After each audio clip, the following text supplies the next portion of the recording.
واذكر في الكتاب إبراهيم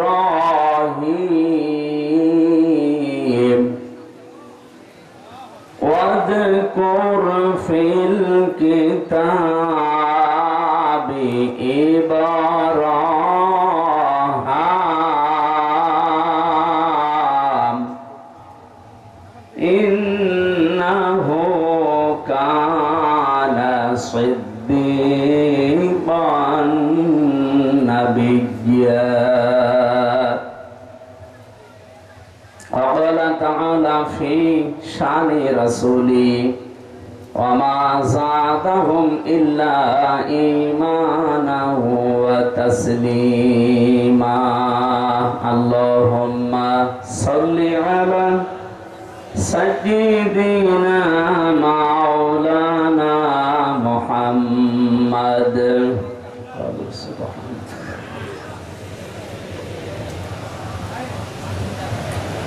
সুন্নাত নয় শুধু দাওয়াতের মেহমান, সুন্নাত নয় শুধু খাওয়া শেষে মধুপান, আরো কিছু সুন্নাত আছে তুমি জানো কি? জানলেও জীবনে কখনো তা মানো কি? সুন্নাত শুধু নয় মাজলুম সহায়ক, সুন্নাত ওহুদে জালিমের প্রতিরোধ, সুন্নাত শুধু নয় নির্জন ধ্যানে যাওয়া, আর সুন্নাত হলো পাথরের আঘাত খাওয়া। মহাব্বতে তার সুদিনের সাথী তুমি, মহাব্বতে তার সুদিনের সাথী তুমি, দুর্দিনেও তার পাশে থাকো কি? আরো কিছু সুন্নাত আছে তুমি জানো কি? জানলেও জীবনে কখনো তা মানো কি? সুন্নাত কোরআনের সমাজ বিনির মানে, বৈরী সকল পথ মাড়িয়ে চলা। সুন্নাত দাওয়াতে দিনের পাশাপাশি ইসলাম রক্ষায় হাতে তলোয়ার তোলা। সুন্নাত শুধু নয় নমনীয় আলাপন, সুন্নাত প্রয়োজনে হংকার গর্জন, সুন্নাত শুধু নয় মেশতরাতে যাওয়া, আর সুন্নাত হলো রাষ্ট্রনায়ক হওয়া। মহাব্বতে তার খালিদ ওমর আলী, হামজার মতো তার পাশে থাকো কি? আরো কিছু সুন্নাত আছে তুমি জানো কি? জানলেও জীবনে কখনো তা মানো কি? আলহামদুলিল্লাহ। প্রাণপ্রিয় জেলা কুষ্টিয়া কমারখালী থানার অন্তর্গত শান্দিয়ারা হাফিজিয়া মাদ্রাসার উদ্যোগে ডাসা হাই স্কুল ময়দানে মহাবিশ্বের মহাবিশ্বয় আমাদের মালিক মহান রব্বুল ইজ্জাত ওয়াল জালালের মুখের পবিত্র বাণী কোরআনে কারীম তাফসীরুল কোরআন মাহফিলের স্বনামধন্য সভাপতি জনাব আমির হোসেন জুয়েল, সভাপতি সান্দিয়ারা হাফিজিয়া মাদ্রাসা ও ডাসা মাধ্যমিক বিদ্যালয় কমারখালী কুষ্টিয়া। সভাপতি কে? আতালাল্লাহু উমরাহু ওয়া বারাকাল্লাহু ফি হায়াতি, বলেন আমিন। দেখতে মনে হচ্ছে হযরতে বেলালের মতো লাগছে না? আল্লাহ পাক কিয়ামতে হযরতে বেলালের কাতারে যেন দাঁড় করিয়ে দেন। প্রধান অতিথি বাংলাদেশ জামায়াতে ইসলামী কুষ্টিয়া জেলা শাখার সম্মানিত জেলা আমির, বিশিষ্ট ইসলামী চিন্তাবিদ, শিক্ষাবিদ, রাজনীতিবিদ জনাব অধ্যাপক মাওলানা আবুল হাসেম, আতালাল্লাহু উমরাহু ওয়া বারাকাল্লাহু ফি হায়াতি, বলেন আমিন। এতক্ষণ যারা এখানে আলোচনা রাখলেন, আপনাদের এই থানার কৃতি সন্তান, ইসলামিক চিন্তাবিদ, হাজার হাজার আলেমের উস্তাদ হাফেজ মাওলানা জুলফিকার আলী, আলোচনা রেখেছেন হাফেজ মাওলানা শামসুল আলম বকুর। এখানে উপস্থিত আছেন খোকসা কমারখালী এই আসনের বাংলাদেশ জামায়াতে ইসলামী মনোনীত এমপি পদপ্রার্থী, ইসলামিক চিন্তাবিদ, রাজনীতিবিদ, শ্রদ্ধাভাজন বড় ভাই জনাব আফজাল হোসেন, দামাত বারকাতুহুমুল আলিয়া, বলেন আমিন। উপস্থিত আছেন কমারখালী উপজেলার শ্রদ্ধাভাজন আমির বাংলাদেশ জামাত ইসলামী জনাব আফতাব উদ্দিন মাস্টার, অধ্যাপক এএসএম মতিউর রহমান উপজেলা আমির শৈলকোপা, এসেছে উনি।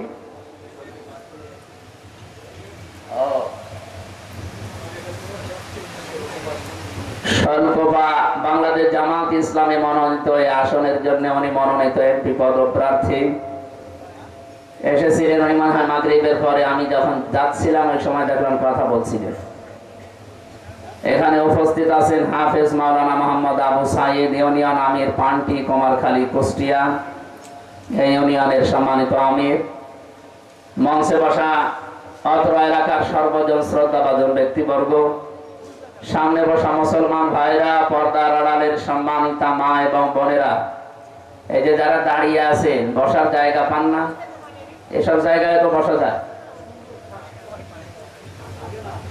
না। এত মূর্তি ভাঙার পরেও যদি এরা দাঁড়িয়ে থাকে, আমার মনে হয় মূর্তি বাদ দিয়ে এদেরকে ভাঙার দরকার ছিল। যাদের মাথায় সমস্যা নেই একটু বসে, এটা ইবাদত চলছে অলরেডি। এখানে কত ব্যস্ততম মানুষ বসে আছে আপনারা টের পাচ্ছেন। এনার 2 আসনের দায়িত্ব, এখন যে আরো বিভিন্ন কাজ ছিল, কোরআনে কারিমের মহব্বতে কোরআনে কারিম শোনার জন্য উনি বসে গেছে। ওনার মতো ব্যস্ত মানুষ আরো যারা যদি বসে থাকতে পারে কোরআনের মহব্বতে, আপনি দাঁড়িয়ে আছেন কেন? বসেন, নাকি চেয়ার দেওয়া লাগবে? বসে পড়েন। এই ছেলে, কতবার বলা লাগে বসেন। আজকের এই অনুষ্ঠান কি শুধু মুসলমানদের জন্য? দিনের বেলা আপনারা যেটা করেছেন ওটা হয়তো সবার জন্য ছিল নাকি? আমি আসার পরে যতটুকু শুনতে পেরেছি, জানতে পেরেছি, অন্তত মাগরিবের পর থেকে যা আরম্ভ হয়েছে, এখন পুরাটা ইবাদত চলছে। এই ইবাদতটা পৃথিবীতে যত নফল ইবাদত আছে তার ভেতরে সবচাইতে উত্তম এবং শ্রেষ্ঠ, আফদালুল ইবাদা। এখানে তাফসীল দিয়ে নবীজি জানিয়েছেন পৃথিবীতে এর চাইতে উত্তম ইবাদত আর নেই। মসজিদে নববীতে নবীজি প্রবেশ করে দেখলেন কিছু মানুষ কোরআন শরীফ নিয়ে ব্যস্ত আছে। বাম পাশে তাকিয়ে দেখলেন কিছু মানুষ আল্লাহর জিকির করছে। নবীজি বললেন 2টা দল ভালো কাজে আছে, তবে সবচাইতে উত্তম কাজে আছে তারা যারা আল্লাহর কোরআন নিয়ে ব্যস্ত আছে। আল্লাহ আমাকে এই মুহূর্তে নির্দেশ পাঠিয়েছেন, কোরআনে কারীম নিয়ে যারা ব্যস্ত আছে আমি যেন তাদের এই ময়দানে শ্রোতা হিসাবে বসে পড়ি। আপনি টের পাচ্ছেন কি বললাম? বিশ্বনবী যদি এখন বেঁচে থাকতে আর এই কমারখালী এই শান্দিয়ারা এই রাস্তা দিয়ে যদি হেঁটে যেতেন, নবীজি কোরআনের এই আলোচনা শোনার জন্য দামি অনুষ্ঠানে নিজে শ্রোতা হয়ে বসে পড়তেন। এইরকম একটা জায়গায় আমার মতো আপনার মতো মানুষ বসে আছে, খুশি হয়ে বলেন আলহামদুলিল্লাহ। অন্তত এখানে যারা বসে আছেন, আমাদের যদি সওয়াব আজকে নাও হয়, এই যতক্ষণ বসে আছি গোনা হচ্ছে না, এই গ্যারান্টি আমরা দিতে পারি। গোনা হচ্ছে না, অনেক কিছু গোনা আমরা বাইরে থাকলে এতক্ষণ করে ফেলতাম। সব অপরাধ থেকে আল্লাহ আমাদেরকে মাহফুজ রেখে কোরআনের এক একটা অক্ষরে 10টা করে নেকি হয়। হাদিস আমরা শুনেছি, মান ক্বারাআল কোরআন হারফান ফালাহু আশরু হাসানাত। হাসানাতুন না, হাসানাত বহু বছর। কেউ যদি কোরআনের একটা আয়াত পড়ে, একটা অক্ষর তেলাওয়াত করে, কমপক্ষে তার আমল নামে আল্লাহ 10টা করে নেকি দান করবে। নেকির মর্যাদা এখন বোঝা যাচ্ছে না, এটা বোঝা যাবে চোখ বন্ধ হলে। তাফসীরে ফি জিলালিল কোরআনে পড়েছি, কিয়ামতের কঠিন ময়দানে রব্বুল আলামিন মানুষের একটা নেকি যখন কম হয়ে যাবে, এই লোকটাকে আল্লাহ পাঠিয়ে দেবে, যা তার আপনজনদের কাছে যা। চিন্তা করবে পৃথিবীতে সবচাইতে বেশি কষ্ট স্বীকার করেছিল আমার জন্য আমার মা, এই জন্য মায়ের কাছে প্রথমে যাবে, ভাইয়ের কাছে যাবে। এমন এমন মানুষের নাম আমি এখানে পেয়েছি, প্রায় 7 জনের নাম আছে। এই আয়াতটা একটু চিন্তা করেছিলাম, আল্লাহ কেন এদের নাম দিলেন প্রথমে। এখানে বেশি হয়ে যাচ্ছে ভাই, কথা বলা যাবে না, যে যেখানে থাকে থাক, এদিকে তাকিয়ে থাকে, এমনি অল্প সময় কথা বলবে গরম। ইয়াওমা ইয়াফিরুল মারউ মিন আখিহি ওয়া উম্মিহি ওয়া আবিহি ওয়া সাহিবাতিহি ওয়া বানি। আপনি সিরিয়াল হিসাবে যাদের নাম আল্লাহ বললেন হিসাব করে দেখেন, এই মানুষগুলো দুনিয়ায় বিপদে পড়লে এগিয়ে যায়। প্রথমে আল্লাহ ভাইয়ের নাম দিয়েছেন, মায়ের নাম দিয়েছেন, বাবার নাম দিয়েছেন, এরপরে স্ত্রীর নাম দিয়েছেন, সঙ্গে সাথে সন্তানাদি, এরপরে দুনিয়ার অন্য কেউ। আমি একটা একটা করে সিরিয়াল মিলিয়ে দেখেছি, এর ভেতরে পীর সাহেবের নাম নেই, আছে? প্রথমে ভাইয়ের নাম, মায়ের নাম, বাবার নাম, স্ত্রীর নাম, সন্তানের নাম, বন্ধুর নাম, 7 নম্বরে দুনিয়ার অন্য কেউ। আমার ছোট্ট মাথায় এসেছে যে এতগুলো মানুষের সিরিয়াল হিসাবে আল্লাহ নাম দিলেন, শব্দের ভেতরে মারাত্মক শব্দ দিয়েছেন ইয়াফিরু। এর বাংলা অর্থ হচ্ছে মাজা তুলে দৌড় দেওয়া। এই এলাকায় আমার মনে হয় কুষ্টিয়া এলাকায় মানুষ বলে খেচ্ছে দৌড় দেওয়া। খেচ্ছে দৌড় দেওয়া বলে না? সাপে তাড়লে, বাঘে তাড়লে মানুষ যেভাবে দৌড়ায়, কিয়ামতে আপনজন দেখলে মানুষ ওইভাবে দৌড়াবে। কুষ্টিয়াবাসী, এটা রেকর্ড হচ্ছে, তামাম দুনিয়া এখন শুনতেছে, বাংলা ভাষাভাষী যারা লাইবে, সবাইকে উদ্দেশ্য করে বলছি, যাদের নাম বললাম সিরিয়াল হিসাবে আল্লাহর দেওয়া ঘোষণা অনুযায়ী, এরা যদি কিয়ামতের দিন স্বীকার না করে পালিয়ে যায়, বলেন তো যারা পীরের ওপরে ভরসা করে আছেন, আল্লাহর কসম অনেক পীর বলবে আমি পীরই ছিলাম না। আপনার মা যদি বলে আমি সন্তান পাবো কোথায়, আমার তো বিয়ে হয়নি, বাবা যদি বলে আমি সন্তান পাবো কোথায়, আমার বিয়ে হয়নি, আল্লাহর কসম পীর সাহেব বলবে আমি পীরই ছিলাম না, মরিদ পাবো কোথায়। এই জন্য কারো উপরে ভরসা করে কোনো লাভ নেই।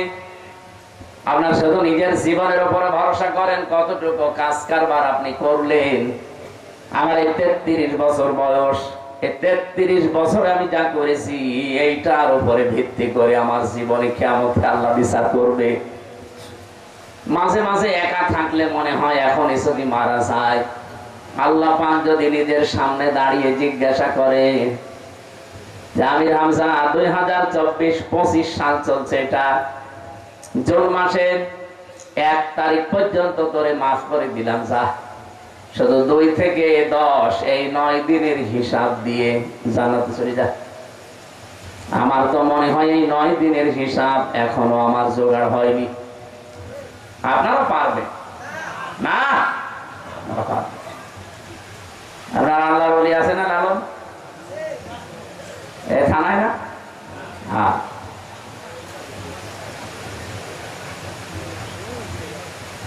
তাফসীরে ফি জিলালিল কোরআনে সাইয়্যিদ কুতুব রাহমাতুল্লাহ আলাইহি আয়াতের ব্যাখ্যা করতে গিয়ে লিখেছেন, কিয়ামতে যখন একটা একটা করে সবাই পালিয়ে যাবে, লোকটা মাথা নিচু করে সে আল্লাহর দরবারে দাঁড়াবে।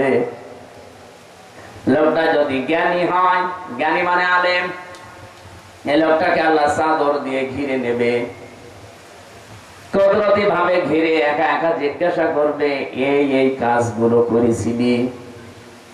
ও তো জানি যে আমার আগে পরের প্রকাশ্য গোপনের সব বিষয় আল্লাহর জানা আছে। মাথা নিচু করে বলবে, আল্লাহ হ্যাঁ আমি করেছি। আল্লাহ পাক ওই লোকটা আলেমের জন্য ওর দিকে তাকিয়ে এর অনুশোচনা অনুতপ্ত হওয়া দেখে ডাক দিয়ে বলবে, আমার দিকে তাকা, গোপনে তোরে মাফ করে দিলাম, কাউকে বলবি না, যা। আপনি কথার লোড কত টের পেয়েছেন?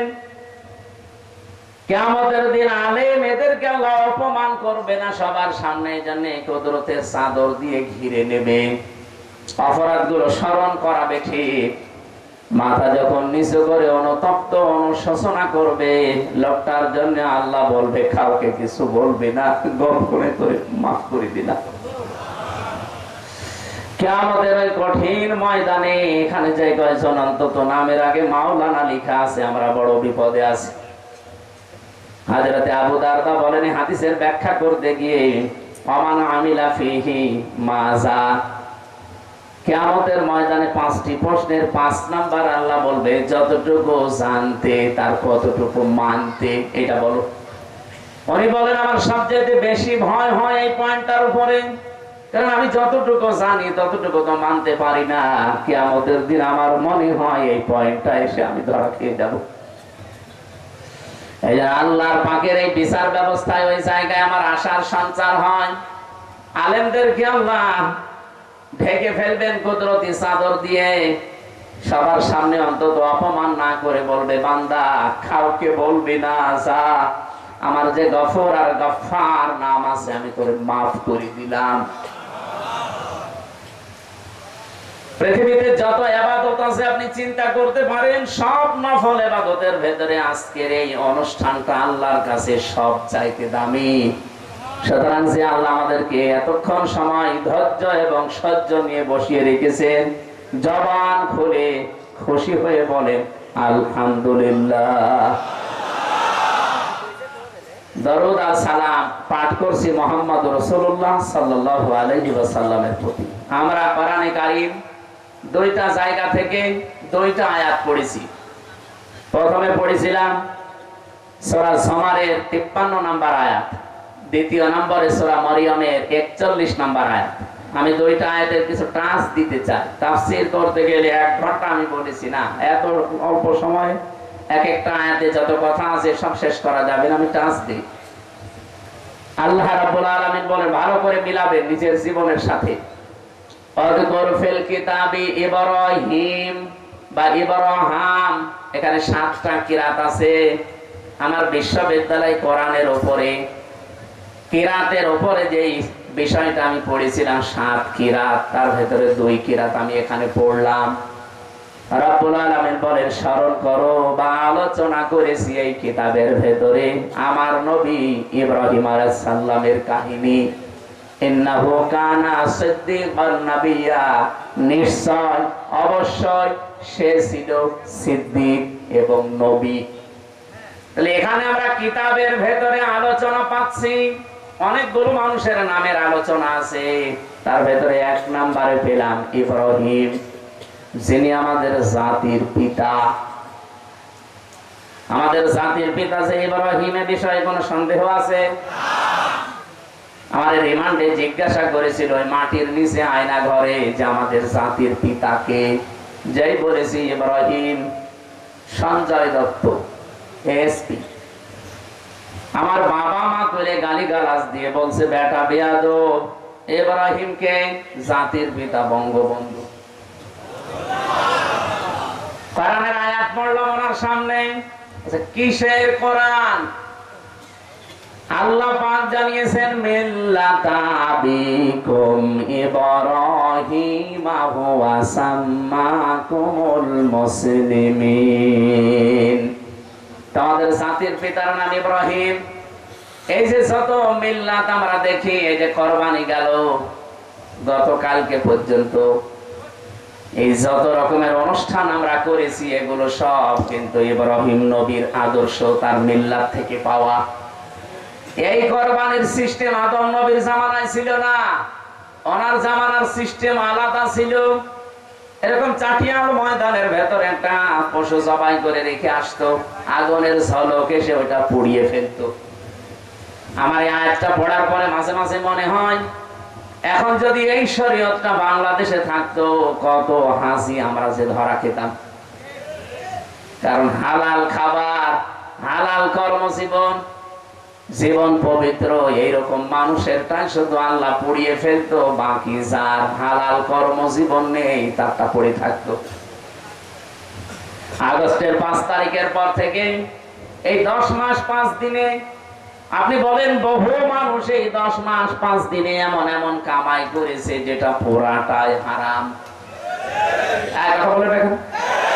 এই যে যারা চাঁদাবাজি করেছে, এই এলাকায় হয়তো না থাকতে পারে, করেছে তো সারা বাংলাদেশে কোন জায়গায়। চাঁদাবাজি যারাই করেছে ওর পুরাটাই হারাম। বলেন, গত মাসে আমাদের জেলা ইউনিটের একটা বৈঠকে একটা হাদিস আমাকে পড়িয়েছে, মানিদ্দা মা লাইসা লাহু ফালাইসা মিন্না। কি পড়েন আপনি? মানিদ্দা মা লাইসা লাহু ফালাইসা মিন্না ওয়ালিয়াতাবাওয়া মাকআদাহু মিনান নার। মুসলিম শরীফের হাদিস। হযরতে আবু যর রাদিয়াল্লাহু তাআলা আনহু বর্ণনা করেন, কোন ব্যক্তি যদি এমন জিনিসের মালিকানা দাবি করে যে জিনিস তার না, জোর করে জবরদস্তি দখল করে নিজের আয়ত্তে নিয়ে নেয়, 2টা শাস্তি তার জন্য। 1 নম্বরে ফালাইসা মিন্না, ওই দিন থেকে সে আর নবীর উম্মত নেই। আমার মনে হয় আগস্টের 5 তারিখের পর থেকে এই জুন মাসের 10 তারিখ পর্যন্ত বহু মানুষ আল্লাহর নবীর উম্মতের তালিকায় আর নেই। 2 নম্বরটা আরো কঠিন, ওয়ালিয়াতাবাওয়া মাকআদাহু মিনান নার। সে যেন জাহান্নামে নিজের স্থান একটা তৈরি করে নিল। সুতরাং যারা এই কাজ করেছেন, এখনো করছেন, আপনি যদি এই টাকা, এই সম্পদ, এই মাল যদি তাকে ফেরত না দেন, আপনি মরে গেলে আমি না, কাবা শরীফের ইমামও যদি বলে বিসমিল্লাহি ওয়া আলা মিল্লাতি রাসূলিল্লাহ, কিছুই হবে না। আল্লাহর নামে রাসূলের দলে তুলে দিয়ে গেলাম, আপনি আল্লাহর নামেও নেই, রাসূলের দলেও নেই। এই কথা বলেন না কেন? সুতরাং আমরা চাই, আমার নিজের জেলা এটা, 64 জেলার ভেতরে জেলার প্রতি আমার মায়া মহব্বত ভালোবাসা এমনি মানুষ হিসাবে একটু বেশি। সেই হিসাবে বলছি, যারা অন্যের সম্পদ দখল করেছেন ফেরত দেন। কারা কারা দেবেন হাত তোলেন তো। ও, এলাকায় হালকা কয়েকজন আছে, ঠিক। হাদিস মনে হয় এখানে বলা আমার ঠিক হইল না নাকি? এলাকায় তো এগুলো নেই।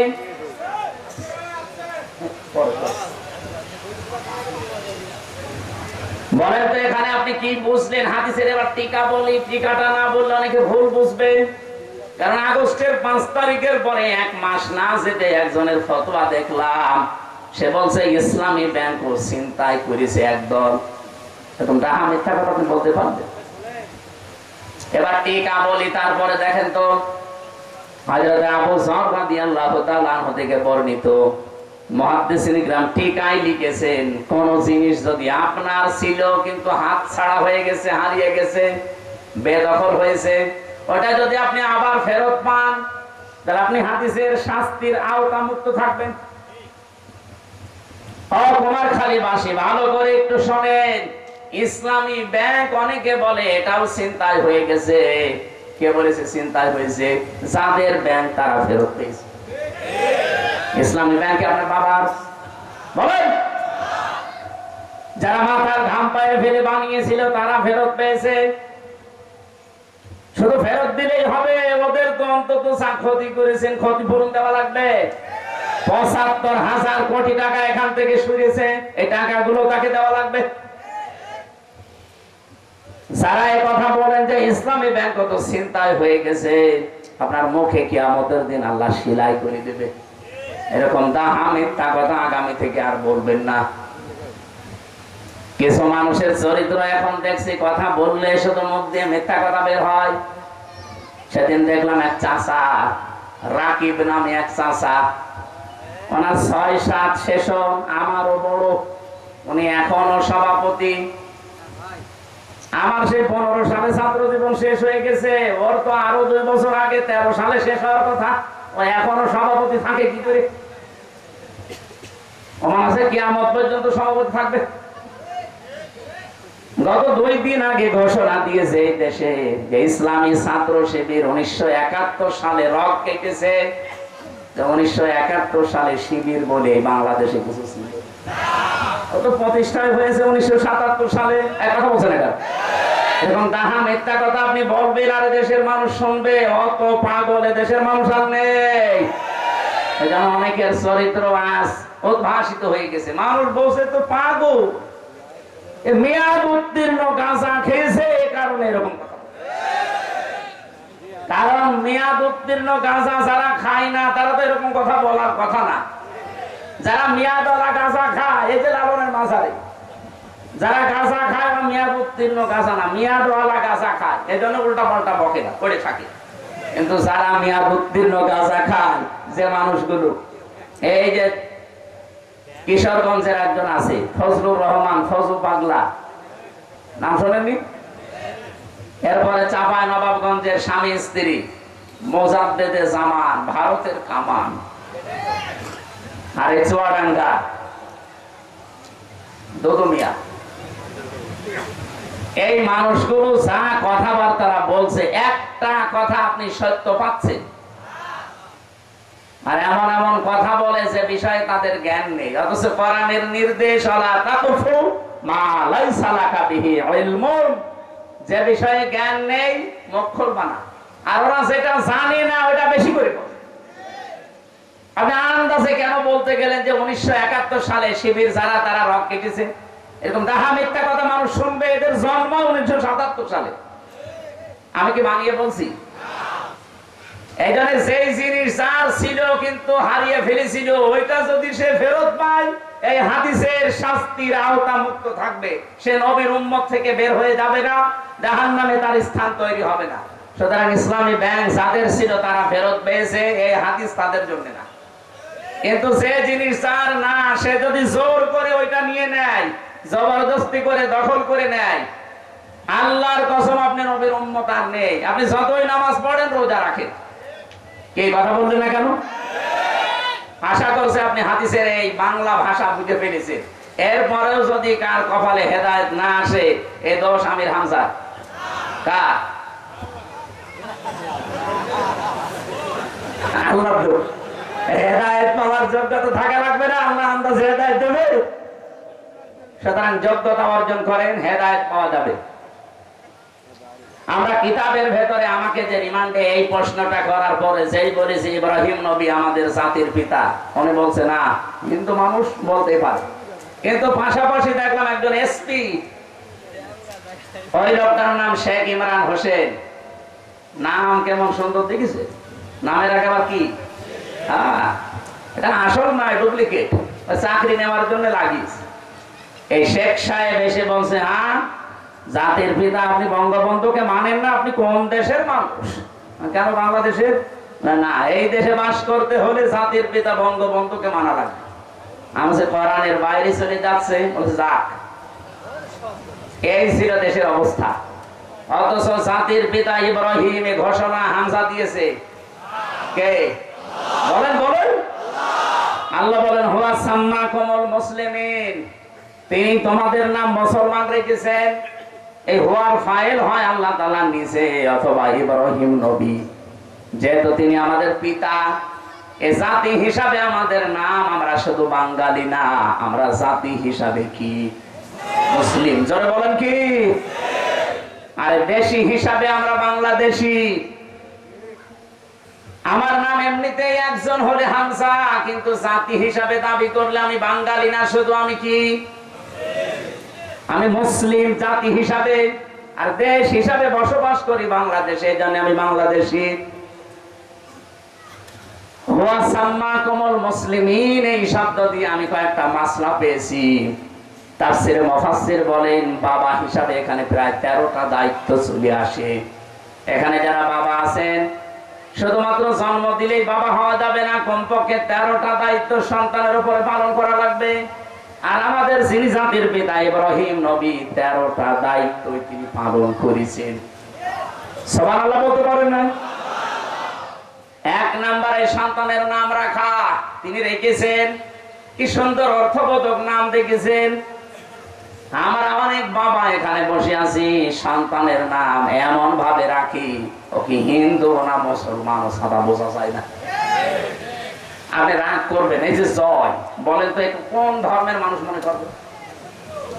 এরপরে আর একজন আছে তার বোন, বলেন আপনি কি মনে করবেন তারে? আপনার নাম দেখেই যদি ফেরেশতা মনে করে কি ধর্মের লাগাবো, ফেরেশতা তো মাথায় তাল গোল পাকিয়ে যাবে যে এর নাম দেখে তো আমি টের পাচ্ছি না, এরা কি বলি ডাকবো।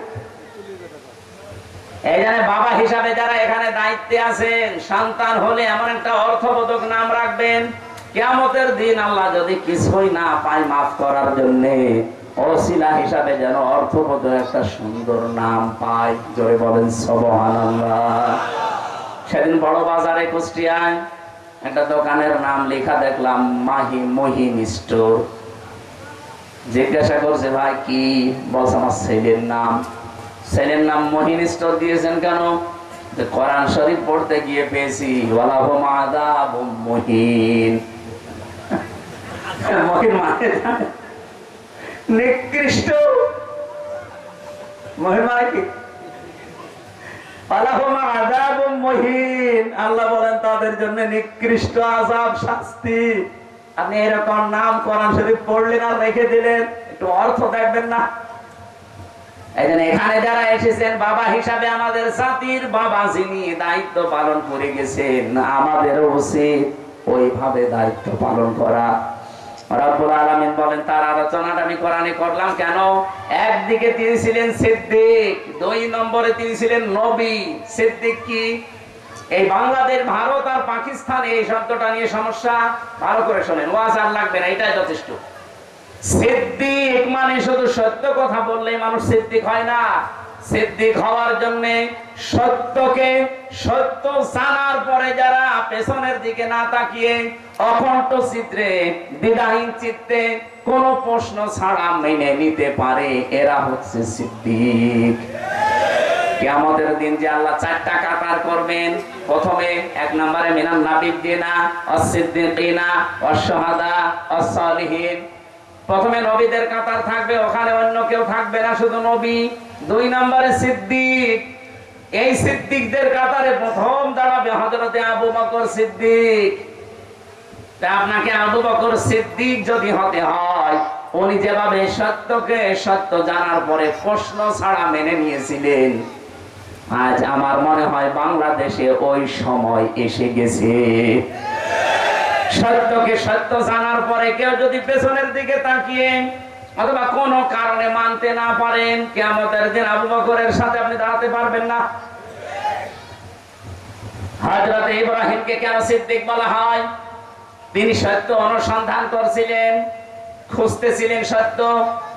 আল্লাহ পাক বারবার কোরআনে কারিমে তার যে 50টা পরীক্ষার কথা আমি পেয়েছি, প্রথম নম্বরে পরীক্ষা তিনি ঈমান, ঈমানের উপরে 10টা পরীক্ষা দিয়েছিলেন।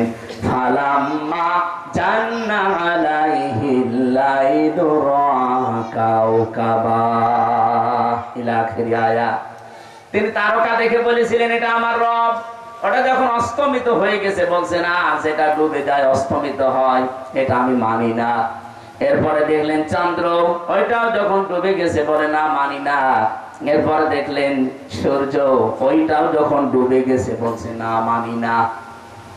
সর্বশেষ তিনি জাতির লোকদের সামনে আসলেন। এইদিকে তাকান, সময় এখন ইব্রাহিম নবীর ওই জামানাটাই চলছে। জাতির লোকদের সামনে এসে তিনি ঘোষণা দিলেন, ইন্নী ওয়াজ্জাহাতু ওয়াজহিয়া লিল্লাযী ফাতারাস সামাওয়াতি ওয়াল আরদা হানিফা। অবশ্য অবশ্যই আমার চেহারা আমি আজ ধরিয়ে দিলাম। চেহারা বলতে শুধু 3.5 হাত বডি না।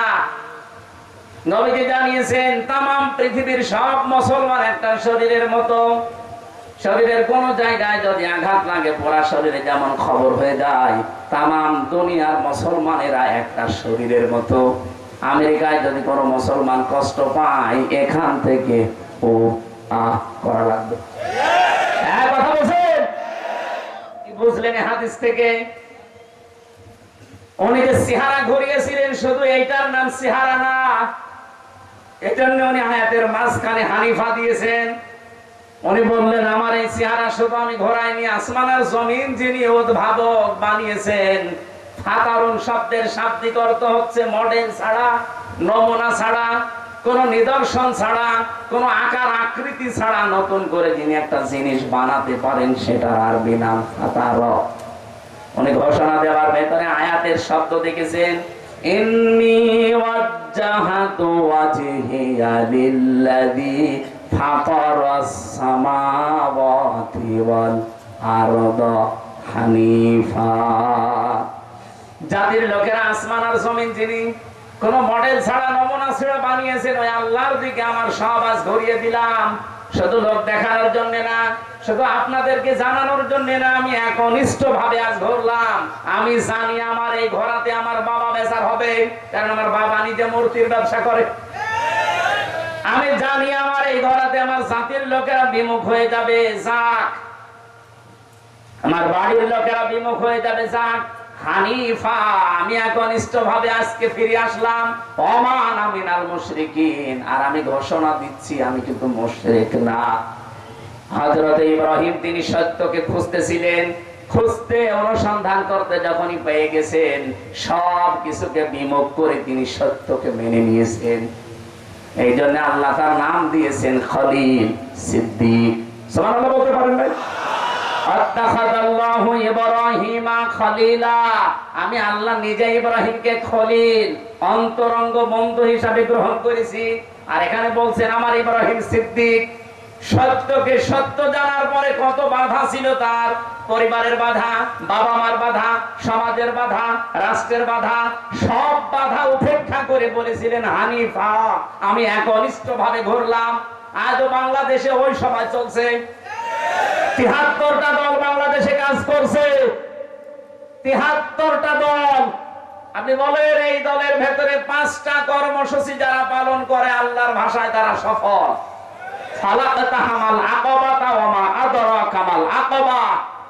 আল্লাহ পাক বলেন না সে গিরিপথে যেতে রাজি না। আপনি জানেন গিরিপথ কি? যারা মানুষকে দাস মুক্তির জন্য চেষ্টা করে। আয়াতের ব্যাখ্যা দুইটা। 1 নাম্বার, দাস মুক্তি মানে ওই জামানায় মানুষ কেনা বেচা চলতো। এখন যেহেতু ওই সিস্টেম নেই, এখন আছে মানুষ হয়ে মানুষের গোলামি করা, মানুষের আইন মানা। সুতরাং এই বাংলাদেশে মানুষ হয়ে যারা মানুষের গোলামি করে, মানুষের আইনের গোলামি করে, এখান থেকে বের করে যারা আল্লাহর গোলাম বানাতে চায় তারা সফল কাম। আর এই ৭৩টা দলের ভেতরে এই কাজ শুধু ইসলামপন্থী যারা তারা করছে। এদের ভেতরে আবার 1 নম্বরে আছে বাংলাদেশ জামাত ইসলাম। আপনি হিসাব করে মিলান, এদের প্রথম কর্মসূচি এইটা, ফাক্কু রাকাবা। আমরা দাস মুক্ত করতে চাই, মানুষের দাস গোলামি হিসাবে। আপনারা যদি হিসাব করতে চাই আমরা গোলাম হব, বলেন বলেন, আরো জোরে বলেন।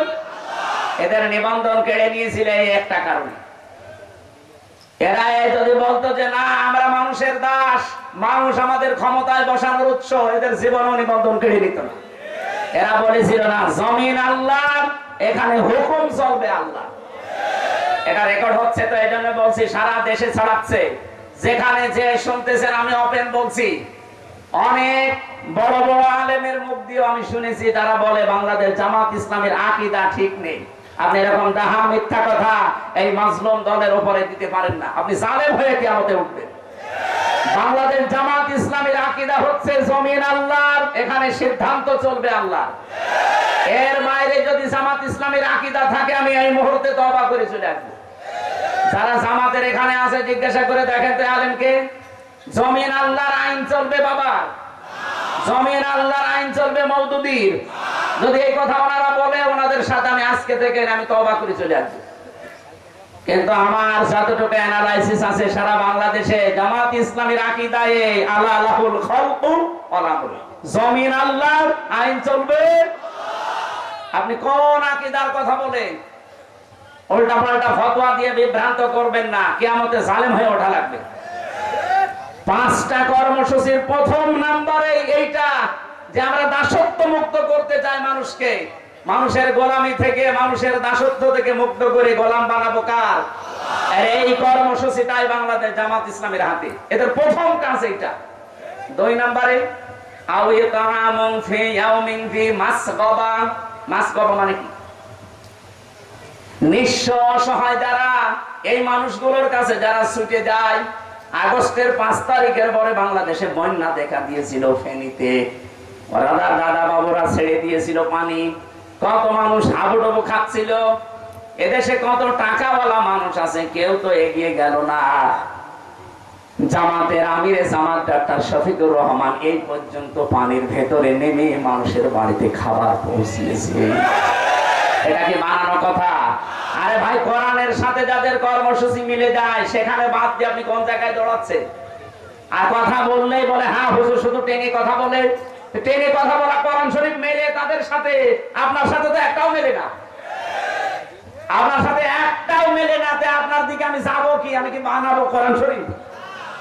3 নম্বরে ইয়াতীমান দা মাকরাবা, গরীব থেকে এসেছে যারা এতিম অসহায়, এই নিকট আত্মীয়র ভেতরে তাদের খোঁজ খবর রাখে। আর বাংলাদেশে আপনি দেখেন একামতের দিনের দায়িত্ব যারা মন থেকে পালন করে, লোক দেখানোর জন্য না, যারা মন থেকে পালন করে এরা আত্মীয় স্বজনের হক আদায় করে। হ্যাঁ, কিছু হয়তো সমস্যা আমাদেরও আছে, আমরা অ্যাক্টিভ ভাবে 100% হক আদায় করতে পারি না, তার পেছনে দায়ী আমাদের বউরা। আমি ওপেন বলছি, এই বাংলাদেশে যদি আমরা পরিবারের আমাদের রক্তের সম্পর্ক যাদের সাথে আছে, বিশেষ করে আমার বোন, আমার ভাই, আমার চাচা, আমার ফুফু, এদের সাথে রক্তের সম্পর্ক না, এদের যে হক গুলো আছে, অধিকার গুলো আমার প্রতি আছে, আমি 100% আদায় করতে পারি না, এর জন্য দায়ী আমার বউ। আর বাকি আমি আর বললাম না, আবার অনেক দূর চলে যাবে। এটা হচ্ছে শেষে দেখা যাচ্ছে আমার ভাত বন্ধ হয়ে গেল। সব কথা বলা যাচ্ছে না, এটা কেটে দিও। আমার বাড়ি দেখা যাচ্ছে যে সারা রাত বাইরে থাকা লাগবে। ওয়াজা করেছে না, ওয়াজ আমাদের কাছে যান, শেষে আপনাদের ঘর বাড়ি আবার খুলে দেওয়া লাগবে। আজ হাজারো পরিবারে মানসিক রোগী হয়ে যাচ্ছে স্বামীরা, শুধু এই কারণে বউ এদের মন ছোট, এই কারণে। এরকম ছোট মনের বউ দেশে নেই। কার বড় মন ছোট? হাত তোলেন তো। একটা আছে। মেয়েরা যারা এসেছেন আমি তাদেরকে বলছি, সম্মানিতা মা বোনেরা, শুধু নামাজ পড়া, রোজা রাখা, কালো বোরকা পরা এইটাই ইবাদত না। হযরতে খাদিজাতুল কুবরার পুরা জীবনী আমি পড়েছি, 3 বার পড়েছি। আমার এই ছোট্ট মাথার ভেতরে এসেছে এতটুকু, জীবনে তিনি 1 ওয়াক্ত নামাজ পড়েন, একটা রোজা রাখেন, জীবনে একদিনও পর্দায় ছিলেন না, একবারও হজও করেননি, 1 টাকা যাকাতও দেননি। কারণ এই বিধানগুলো নাযিল হয়েছিল সব তার ইন্তেকালের পরে, এই জন্য উনি মানতে পারেননি। অথচ আল্লাহ তাকে নিজে দুনিয়ায় সালাম পাঠিয়েছেন এবং জান্নাতে ঘর বানিয়ে তার জন্য সুসংবাদ দিয়েছেন। তার পুরা জীবন পড়ে আমি এইটাই পেয়েছি যে জীবনে, সাংসারিক জীবনে কোনোদিন একদিনের জন্য তিনি স্বামী মুহাম্মদ রাসূলুল্লাহর মনে দুঃখ দেন। এখানে যারা আমরা স্বামী আছি, সম্মানিতা মা বোনেরা, আপনারা হয়তো ভিডিও দেখতে পাচ্ছেন, আমি জানি। একটা স্বামী যদি এখানে সত্যি কথা বলি 100% আল্লাহর দিকে তাকিয়ে হাত তুলতে পারে যে জীবনে কোনোদিন আজ পর্যন্ত আমার বউ একদিনও আমাকে দুঃখ দেয়নি, কষ্ট দেয়নি, তোলেন তো কোন স্বামী আছেন? ও না, একজনও নেই। আমাদের নমিনিও হাত তুলতে পারিনি, তার মানে উনিও সমস্যায় আছে। আমিও পারলাম না, কারণ আমি মিথ্যা কথা বলবো কোন কারণে। সম্মানিত মা বোনেরা, আশা করছি আপনি বুঝতে পেরেছেন আমি কি বলতে চাই। খাদিজাতুল কুবরাকে অনুসরণ করবেন। কি আপনি কথা বলছেন? ইব্রাহিম আলাইহিস সালামের কথা বলছিলাম না? ওনার জীবন থেকে নিয়েছি এইগুলো আমি। আপনাকে আল্লাহর দাসত্ব করা লাগবে, মানুষের দাসত্ব থেকে মুক্ত করে। এই কর্মসূচি বাংলাদেশ জামাত ইসলামী 1 নম্বরে হাতে নিয়েছে। 2 নম্বরে তারা অসহায় নিঃস্ব মানুষের কাছে এগিয়ে যায় খাবারের ব্যবস্থা করার জন্য। আমিরে জামাত ডাক্তার শফিকুর রহমান হাফিজাহুল্লাহ ঘোষণা দিয়েছে, বাংলাদেশে জামাত ইসলামী থেকে কেউ যদি এমপি হয়, ওর যে সম্পদ নিয়ে এমপি হবে, যদি 100 টাকা নিয়ে এমপি হয়, 5 বছর পরে 100 টাকায় থাকবে, 1 টাকাও বাড়বে না। বাংলাদেশে যত দল এই দেশে রাজনীতি করছে, ওই দলের লোক যদি এই গ্যারান্টি দিতে পারে, আমি তাকে ভোট দেবো। দেন এরকম সৎ সাহস কোন দলের নেতার আছে যে বলতে পারে আমার দলের এমপি যদি হয় 5 বছর পর 1 টাকা বাড়বে না, আরো যা আছে কমবে? আমার মনে হয় কেউ এমপি দাঁড়াবে না। ও সাতার রাস্তায় আমি যাবো কোনকার? আমার যা আছে অন্তত 5 বছরে আরো 50,000 বাড়বে, আর ওই এমন রাস্তা 1 টাকাও বাড়াতে পারবে না। এটা প্রমাণ দিয়েছে আমিরে জামাত ডাক্তার কে মাওলানা মতিয়ার রহমান নিজামী রহমতুল্লাহ আলাইহি। মন্ত্রীর দায়িত্ব পালন করে 5 বছর পরে 36 টাকা ফেরত দিয়েছে রাষ্ট্রকে। পৃথিবীর ইতিহাসে এই প্রথম, পৃথিবীর ইতিহাসে এই প্রথম যে দায়িত্ব পালন করে আরো টাকা ফেরত দেয়। আর অন্যান্য দায়িত্বশীল মানুষকে আমরা দেখেছি 5 বছরে তারা 620টা বাড়ি বানিয়েছে। কথা বলুন। সেদিন সিঙ্গাপুরে ছিলাম, মালয়েশিয়া, থাইল্যান্ড, ইন্দোনেশিয়া, প্রায় 12-13টা রাষ্ট্র আমি ঘুরছিলাম। যে দেশে যায় আগে হোটেলে উঠি, হোটেলে নামলাম, নিচে দেখি শয়তান বসে আছে। কি আপনি এখানে কেন? হুজুর আমি আগেই পালিয়েছি। আমি ভাব দেখে ফেলেছিলাম যে 3 তারিখের পরে অবস্থা ভালো না, ওই বিকালে আমি চলে এসেছি। কেন আসলেন? আমরা তো 620টা বাড়ি, ওই চট্টগ্রামে বাড়ি 620টা বাড়ি বানিয়েছে শয়তান। ওই মালয়েশিয়া ওর সাহেব পাড়া আছে, কিন্তু তালা লাগানো থাকে না। ওই হোটেল ভাড়া করে থাকে, এক একটা দিনের ভাড়া, রাতের ভাড়া 90,000 টাকা বাংলাদেশে। এখানে থাকেন আপনি, বাইরে চলে, বাইরে যে মায়ের খাবো। বাঙালি আছে এই দেশে 20 লাখ, যদি আমার বাইরে দেখতে পায় যে পিঠিয়ে ভক্ত বানিয়ে ফেলবে। কি করলেন আপনি 15 বছরে? কেন আসলেন? আমিরে জামাত ডাক্তার শফিকুর রহমান এমনি তো বলে নাই, কারণ আমরা 54 বছরের ভেতরে, বিশেষ করে 15 বছর যে অত্যাচারে অত্যাচারিত হয়েছি, এই দেশের অন্য কেউ এরকম অত্যাচার সহ্য করে না। এত অত্যাচার সহ্য করার পরেও যদি আমাদের সম্পদ 2 টাকা থেকে 3 টাকা না হয়, এ বাংলাদেশ আমার নামে যদি আপনি সব লিখেও দেন, আমার যা আছে ওর চাইতে 1 টাকাও বাড়বে না ইনশাআল্লাহ। কারণ এই দায়িত্বটা আমরা ইবাদত মনে করে পালন করব। আর যারা আসতে চায়, ইবাদত না, শুধু বাবা ফাদালান সব হালাল। যাদের আলাদা কোনো কর্মজীবন নেই, এইটাই যাদের কর্মজীবন, তারা এই লাইনে আসলে মাস্ট বি দুর্নীতি করবে। আমি এতিম আনসাম আকরাবার ব্যাখ্যা করতে চেয়েছিলাম এই বলে, আজ আমাদের পরিবারে, বিশেষ করে নিকট আত্মীয়র ভেতরে যারা অসহায় এতিম, এদের হকগুলো আমরা আদায় করতে পারি না স্ত্রীদের কারণে। এজন্য স্ত্রীরা রাগ করবেন না, আপনারা উদার হবেন, আপনারা ন্যারো মাইন্ডের না ব্রড মাইন্ডের হবেন। আল্লাহ যেন খাদিজাতুল কুবরার মতো বানিয়ে দেন, বলেন আমিন। আমার সময়টা মনে হয় চলে যাচ্ছে খুব তাড়াতাড়ি।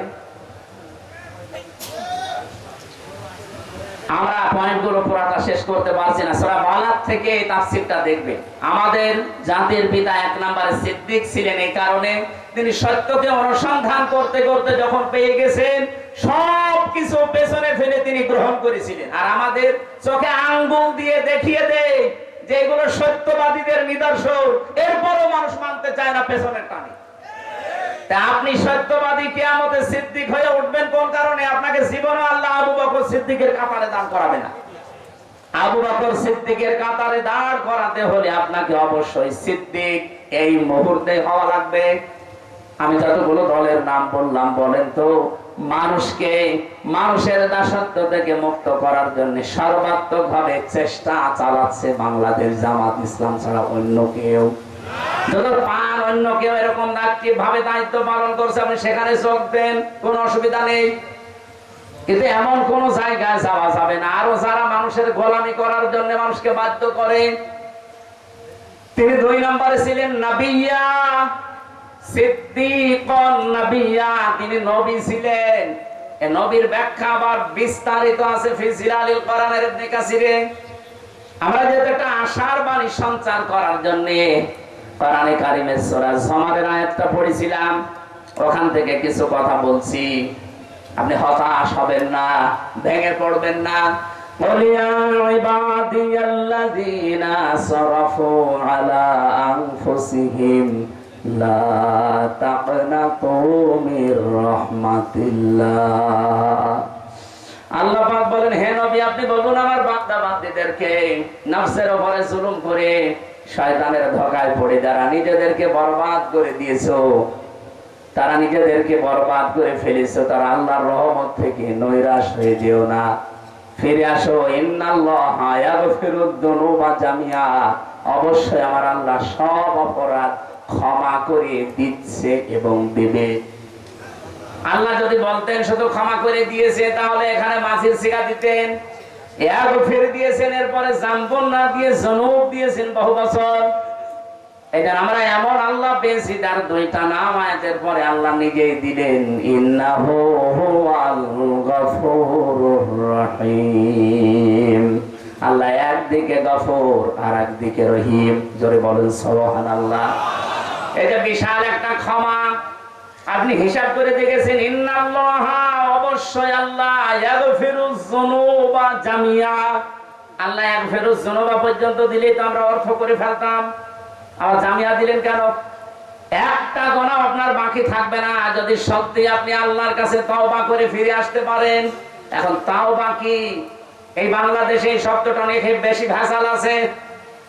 এখানে আল্লাহ আয়াতের পরবর্তীতে এই যে ক্ষমার বিশাল ঘোষণা আল্লাহ দিলেন, এই ক্ষমা যদি কেউ পেতে চান, আল্লাহ বলেন দুইটা শর্ত মানা লাগবে আর একটা সময় মেনটেন করা লাগবে। ওয়ানিবু ইলা রাব্বিকুম ওয়াসলিমু লাহু মিন ক্বাবলি আইয়াতিয়াকুমুল আযাবু সুম্মা লা তুনসারুন। এই ক্ষমা পেতে হলে, কোন ক্ষমা?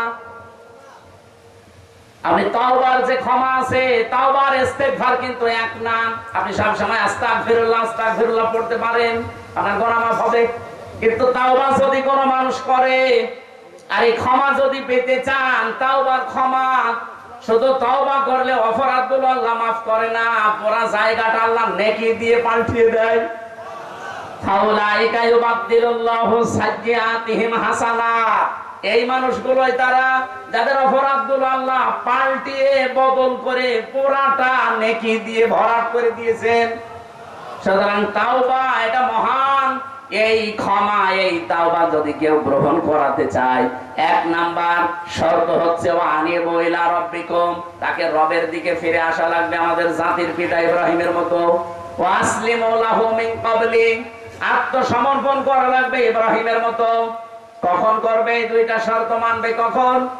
মিন ক্বাবলি আইয়াতিয়াকুমুল আযাব সুম্মা লা তুনসারুন, ওই আযাব আসার পূর্বে, যখন আর আমাদেরকে সাহায্য করা হবে না, আমাদের সাহায্য করা হবে না। কখন বলেন তো?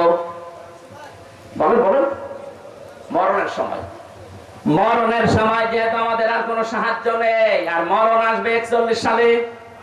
যারা টার্গেট দিয়েছিলেন, আপনি কোন আশায় দিয়েছিলেন? আমি বসে আছি, দাঁড়া বসে, গ্যারান্টি আমার হাতে নেই। আর আপনি একবারে টার্গেট দিয়ে দিলেন যে 41 সাল। আপনার কি আজরাইলের সাথে কোনো কথা ছিল? বলেন। এখানে আয়াতে আমরা পেয়েছি তিনটা বিষয়, দুইটা শর্ত মানা লাগবে যদি কেউ জীবনের অপরাধ সব মাফ করে ওই জায়গাটা নেকি দিয়ে ভরাট করতে চান। এটার নাম তাওবা। আর তাওবার শর্ত তিনটা। এক নম্বরে আপনাকে অপরাধ স্বীকার করা লাগবে। বাংলাদেশে এই সিস্টেম নেই। অপরাধ করে একজনের কাছে, স্বীকার করে আরেকজনের কাছে। এই যে এখন হজে যারা গেছে, দেখেন কাবার গিলাফ ধরে কাটতেছে। আরে ভাই, আপনি কাবার গিলাফ ধরে আল্লাহর কাছে কাটবেন? আপনি কি অপরাধ আল্লাহর কাছে সব করেছে? এই 15 বছরে যারা ভোট দিতে দেয়নি, তারা অপরাধ করেছে এই দেশের 18 কোটি মানুষের কাছে। এক কথা বলেন না কেন? আর আপনি এখন কাঁদছেন যে আল্লাহ আমারে মাফ করে দিন। জীবনও আপনাকে আল্লাহ মাফ করবে না। আপনি কি আল্লাহর কাছে দোষ করেছেন? আমার 33 বছর বয়স। আমি 18 বছর থেকে ভোট দিতে আরম্ভ করলে 3 বার ভোট দিতে পারতাম, একবারও পারি না। এই 15 বছরে যারা দায়িত্ব ছিল এরা কি বৈধ আমার দৃষ্টিতে না অবৈধ?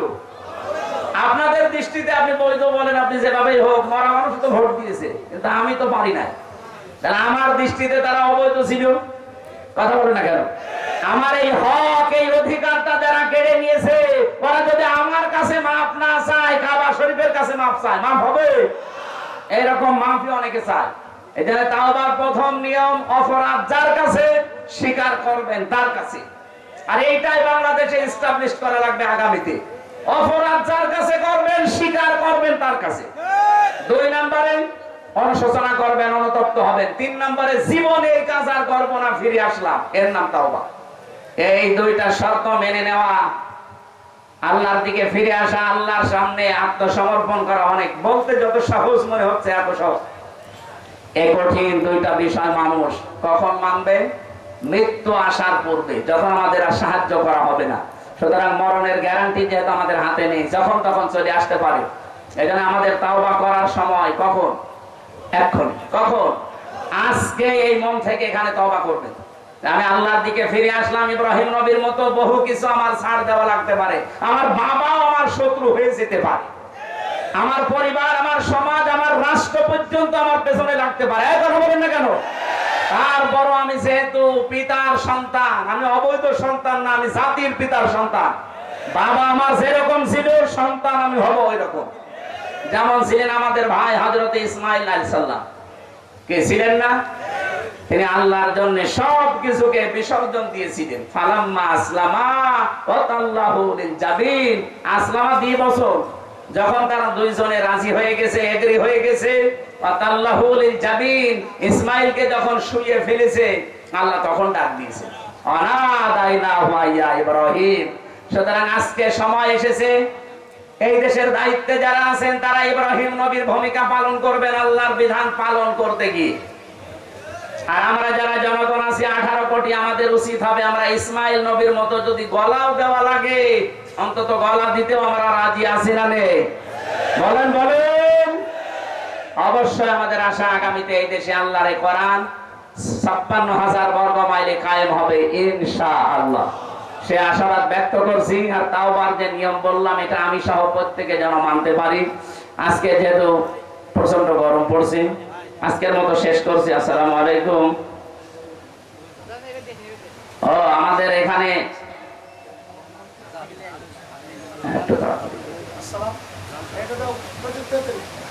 এই কেউ উঠবেন না, মোনাজাতের আগে কেউ উঠবেন।